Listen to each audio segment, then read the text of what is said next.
obviously lots of questions, always about monitors and what should I be buying or what should I do. I started as a colorist and as an editor. Now I've jumped into color more than 10 years ago, and I've been doing mainly documentaries, film, and commercials for the Peruvian and international market. And I've been working in HDR for the last 2 years or 3 years, looking into monitors, and that's about it. Yeah, I'm here now. Cool, buddy. Lovely, thanks. And you're joining from sunny Peru? Yeah, from sunny Peru. Not so sunny now, though. No, not probably. Yeah. And Zeb, welcome. Thanks for joining. Yeah, thanks for having me. Yeah, I'm coming to you from London, where I own a company called The Finish Line. We focus on finishing and delivering high-end documentary televisions and film predominantly, and a little bit of everything else as well. But that's our main world that we work in. And but yeah, I'm Kiwi originally from New Zealand, but then worked in Australia for 8 years, and I've been out here for about 13 or 14, I forget now. There's a couple of years that have just vanished, so I'm not sure. But yeah, that's me. We've got a team of about a dozen finishing artists working with us, who all do, as I was talking to Warren about earlier, just it's all about where they're all colorists, but we actually take complete ownership of picture. So from the moment the cut is finished, we sort of spend our time, and every different documentary program will have a different amount of time and energy you have to put into different parts of the program. So a lot of it, if it's really heavy archive, might be a lot of actually working with that archive and how to get the most out of it. And then other jobs, it's a lot of reconstruction, and so then it's very much dramatic grading, that sort of stuff. So yeah, but here to talk about monitors. That's my obsession. So excellent, good. I just put up a little nod to some of these guys. Some have sponsored us at some stage or the other, and we're looking at around the sort of 5,000 US sort of. I'm going to say that. I'm not going to deal with prices. We're not talking about that. We're looking mainly at sort of SDR, but some have got HDR options. We may talk about some of them. We may not talk about some of them, but just as a nod to some of the sponsors. So the LG, the one that I've currently got in front of me here, the OLED Pro, the Flanders DM241, which I believe is the newer one that they're pushing. Probably, I say probably the most popular monitor in the world. The ISO, I've got one of these as well. These are really cool, very popular around the world. The Dell, the Ultra P322-1Q, 32-inch. And finally, the Asus, which I know Blake, I think, has got, and I know Kevin's got one. These are the sort of ones level we're sort of going to be talking about. So I'm just going to stop that. I'm going to go to Zeb first up. What do you got in the shop? You've probably got quite a number of tellies in there, I would think. Yeah, there's never enough. I've appointed someone to tell me not to buy everything because otherwise I would just buy every new monitor that came out just to play with them.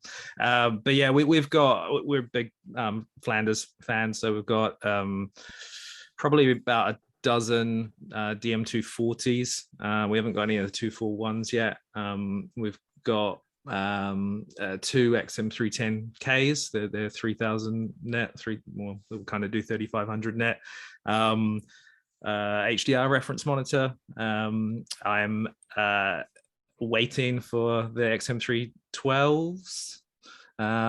So as we've got these supply chain issues, there's not much I can do about that. We sort of have to wait for those, and so because of that, actually we've actually ended up buying a few other ones, the sort of off the shelf monitors that you had on that list there. And we've got a bunch of those Asus monitors that we've put in for QC.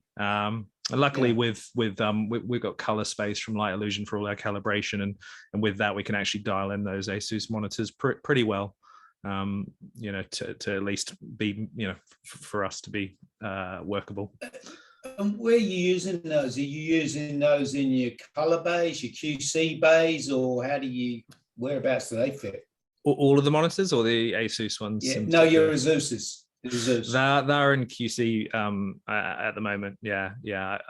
We've got I think we've got enough with our XM310Ks, but you can do some prep work on them and then sort of hand it over to mastering on the bigger monitors. So yeah, we've had to get a bit creative just because of these sort of supply chain issues. We've got I think about 5 or 6 series on right now that are all HDR and Dolby Vision finishing. So having to kind of be a little bit more creative with how we organize those schedules and move things between monitors at the moment to sort of manage that. But yeah, otherwise we'd be buying probably a half a dozen of those new Flanders HDR ones. And what about you, Gino? What have you got in your shop? I had a Sony monitor before, an SDR one, and it burned because of a fire I had in my house. And then I had to buy another monitor, and because of the HDR technology being out there and looking to stay, I went to get an Asus PA32 UCX, and I've been using that. I used that for a while, and then I got a good offer for a Postum OBM X310, which I acquired for a good price. And those are the 2 monitors we're using at the moment for grading our shows. And you have typically SDR monitors that you use for edit stations, or you just grade everything now on your Postum, whether you're HDR or SDR? We're using the Postum for the HDR TV shows we're doing at the moment, and the Asus we're using more for the SDR stuff that goes for commercial work that we're doing at the moment. Those are the 2 monitors we have at now, and I was looking into the ASO one. We got an offer from ASO, a good offer that even comes with Dolby license for a year, so it looked really interesting. So I've asked for a quote on that to see. The Postum I have at the moment, I like the color and everything. The menus are not so friendly as, for example, the other brands. Like for example, the Flanders has an excellent monitor, excellent settings menu and stuff. This is a bit slower, I think, though. Yeah, I've often said that ISO should be in that big monitor conversation with your Flanders, with the Sony, and it should be up there. And I feel it hasn't probably received the recognition it should have done down the years, and it's starting to now, which is good. It should be up in those. You know, if you're spending that sort of money, you should be evaluating all of them, I suppose. My question to you, Kevin, are these, I want to call them lesser level HDR monitors, the Dells, the Zeuses, the LGs, like I've got here. Well, are these starting to be seen in shops and people are using them for grading? Are you finding that in the UK? Yeah, I mean, most houses have got one of the more expensive. So something along the lines of the Flanders or the Postum or the big ISO. A lot of the London places, I think, have invested in the dual layer technology, which is already, obsolete in terms of manufacturing. I think you can still get some, but there's a limited supply of those. And I think what we're seeing, as Zeb and Gino have kind of alluded to, is there's more and more need to get HDR monitoring further down the pipeline, so into editing, into visual effects, even on set. That's a big issue. The Asus is very nice in that respect because it's around 1500 nits that you get out of it, so it calibrates real well. And then you've got the LG, which is relatively new to the others, but that's interesting because it's OLED and it's much closer. It's a JOLED, so it's RGB, but it's much closer to the TVs. You get the contrast on there. So nice. It's not bright enough for doing mastering, but for everybody else, Yeah. it gives a wonderful picture, and it's very Yeah, accurate. I mean, have you got any over there, Zeb? Have you seen any of these yet? These LGs, these OLED Pros? No, not yet. I've been sort of following along with some of the marketing. I don't think it's like there's not a lot of marketing, but I've noticed a few things around about the LG sort of Pro monitors, and so I've been really keen to get my hands on some and have a bit of a have a bit of a play with them. And a lot of it, you know, at our end. The thing that becomes quite complicated, and you know, every time there's a new standard that comes along, it obviously with HDR, it's new enough that it's a pretty messy business in terms of the reference displays and monitors in general. And so one of the difficulties is knowing that you are seeing a true representation of the image, and that's really hard, because for us it's integral, but every single different panel technology is doing something different in the way that they're displaying those pixels to us, and that can be the hardest thing.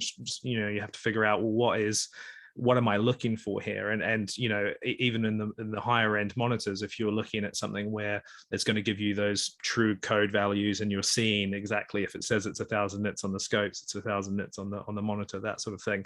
The way that that's achieved and the technology that's used to do that may have sort of other issues, and so you're wanting to look at it in a way that, you know, your viewers or the consumers down the line are going to be looking at it, but you know for a fact that every monitor technology is different, and now because of HDR, it's much different, more differenter than what we had to deal with previously with SDR, where it might be that someone's screen was a little bit more magenta or cooler or whatever it might be. Now it's actually, is it rolling off the highlights in a completely different way? Is it lifting the shadows or dropping the shadows? Is it, you know, is it clipping somewhere where I don't want it to clip? And so you're having to kind of I guess navigate that and look at how your grades come out looking on different devices, and how it's at least a little bit easier to do that with the likes of the iPads and iPhones and things that can give you a relatively good, relatively accurate representation. And also you can sort of see how consumer devices are going to then also impact the look of those images. So you can start sort of cross-referencing things, I guess, between devices to see how you feel about what you're doing. And yeah, but it's difficult, I would say, for anyone looking at these monitors for HDR specifically.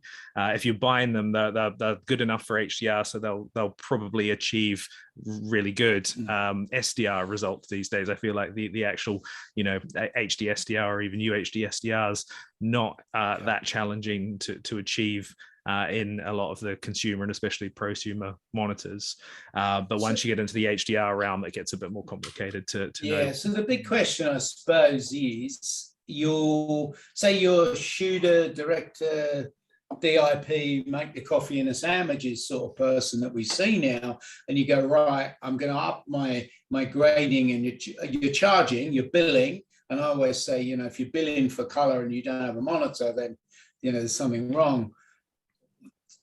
Should you be looking for something with an HDR capability even, or do you just go, right, SDR is my thing, that's where I'm billing, it's my first monitor, let's just buy something that's good, like the Flanders, it's just HD, and I'm happy with that?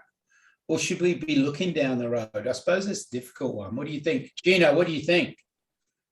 I think it depends if you're in a hurry to buy the monitor and what project you have upcoming, no, and if it will cover the expenses you're gonna make, because they're not cheap, those high-end HDR monitors, right?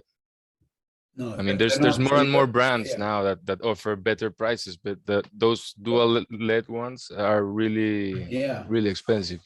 And you know, we know something else is coming. Something else is coming down the line. So you know, I would tell anybody it's a terrible time to invest if you don't have the job. You know, I would say do not think you can invest in an HDR monitor of that caliber and the work will come to you. You have to have the work, and then you go buy the monitor. And I think with the other monitors that we were looking at the beginning, even if you're just working in SDR, there are differences between them. if you are in an SDR environment, an SDI environment, then the Flanders is a good bet, because the ISO, the ASUS, the LG, they don't have SDI inputs, so you're going to be using converter boxes. With nothing wrong with that, but it just kind of simplifies your installation. If you need 4K, then the Flanders doesn't give you 4K, so then you would be looking at the ISO, ASUS. Like I say, if you want something closer to the sort of current consumer market, then OLEDs are something that we're looking at as well. So it's very lots of reasons why you might look at one. You can't really say you should be buying this monitor. And I think Zeb hit it on the head too, that it's not just HDR, but we've changed our method of kind of standardizing a little bit. The 709 spec was based on a technology, was based on CRTs. The P3 spec was based on the DLP spec. Now we've moved both with the PQ or HDR, HLG, whatever, but with PQ and also the color space, the color gamut Rec 2020, we've moved to these containers, which are outside of our current technology, which makes it, this is a unique problem that we have, that there is no technology that meets the full specification of the container. So we're now looking at calibrating equipment to a subset of standards, and nobody's defined those subset standards really. We've agreed to them, 1000 nits, P3 color space, D65. That's what we do, but that's a subset of the bigger container, and so we have to be careful which boxes we're checking really. I think you got to buy a 4K monitor now. I don't think you'd be buying an HD one.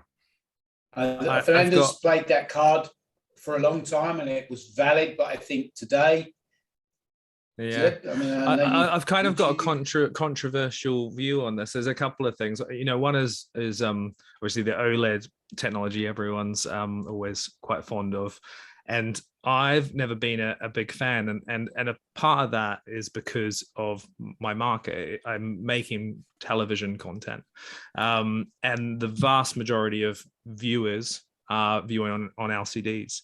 And I've actually seen quite a lot of work where people have done it on OLEDs, and actually they've not say softened out a vignette quite right. On the OLED it looked fine because of the extra contrast, but then you see it on LCDs and you actually start to see edges and things that are unpleasant. So there's little things in the technology that I think is really worth thinking about. And another one, especially when it comes to color, when you're working in color, the pixels, the amount of pixels are not really a factor. The main factor for us is the color volume. Is it hitting Rec 709? Is it Gamma 2.4? Is it 100 nits for our SDR? And if you're ticking all of those boxes, whether you're scaling your UHD into an HD screen or not, it's not a big issue, because the job at that point is relating to the color, and as long as that's represented accurately, then that's the job done. I think on some of the SDR monitors, like the DM 240, at least it must be on the DM 241 as well, they do have an HDR preview mode as well. So the other thing to think about is how you're also educating yourself and practicing.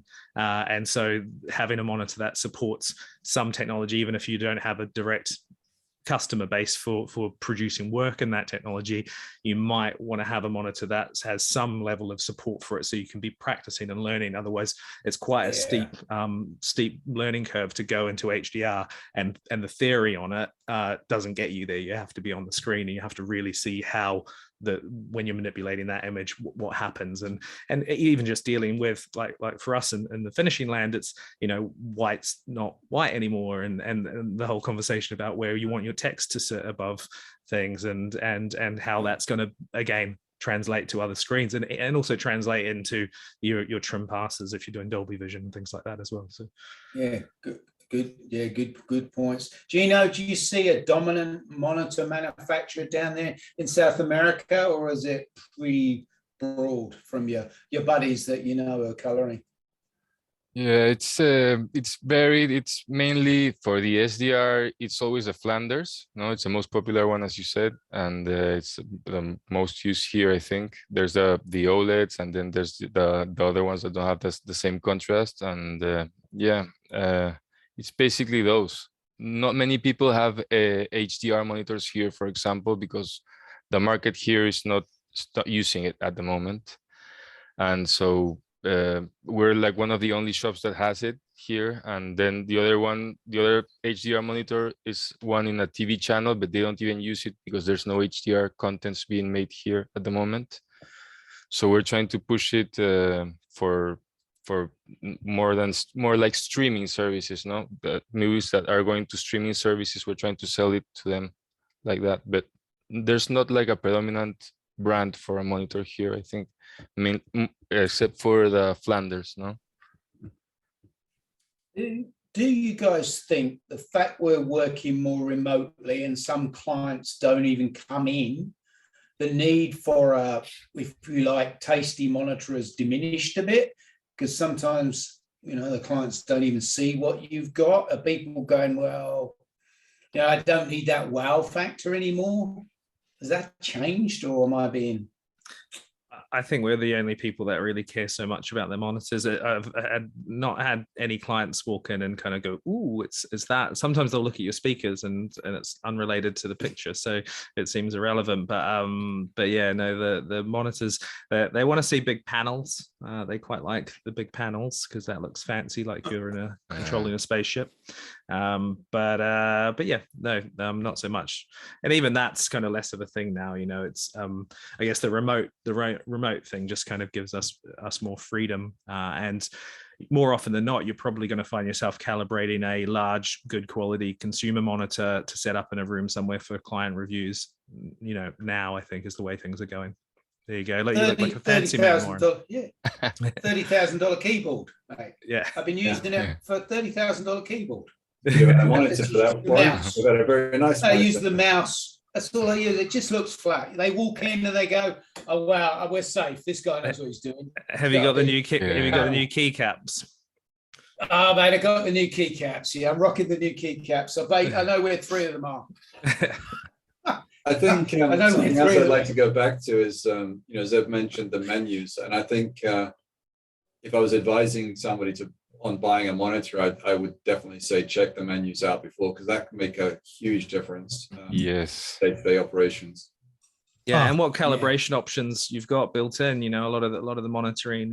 You could buy something that on paper is great, but then lacks any real calibration control. So that's one of the good things with those ASUS monitors. I think they've got Calman and Light Illusion integration, so that helps. Yeah, the compatibility helps a lot, I think, between the different software to calibrate it. But what came in handy last time with a big panel was that the client was saying, this looks a bit too green. So I just sent him the picture of the suite, and they said, look, I'm looking at it here. It looks pretty good here. So they just couldn't argue it. They couldn't argue that it was. I said, it must be your monitor.